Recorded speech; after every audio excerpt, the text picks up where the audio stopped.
श्यामला भेटा. त्याचे अलार्म घड्याळ वाजते. अगदी तुमच्यासारखेच.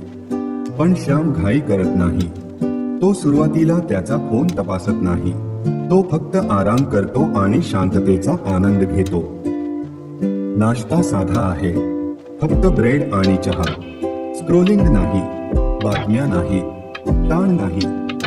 कधी कधी तो फक्त बसून राहतो, काहीही करत नाही. सकाळचा प्रकाश पाहतो. जेव्हा तो चालतो तेव्हा तो हळू चालतो. त्याला झाडे, तारा, छोट्या छोट्या गोष्टी लक्षात येतात. श्याम कधीच अनेक कामे करत नाही. तो एक गोष्ट निवडतो, ती पूर्ण करतो आणि नंतर दुसऱ्याकडे जातो. गोंधळ नाही. जेवण्यापूर्वी श्याम थांबतो.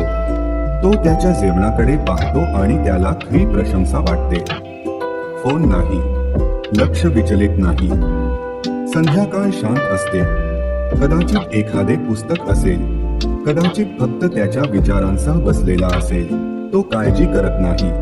तो त्यांना ढगांसारखे वाहू देतो. कदाचित आनंद कुठेतरी दूर नाहीये. कदाचित तो इथेच असेल, साध्या क्षणांमध्ये. सहमत असाल तर लाईक करा, कमेंट करा आणि अशाच प्रेरणादायी व्हिडिओसाठी बाउंडलेस कनेक्शनला सबस्क्राईब करा.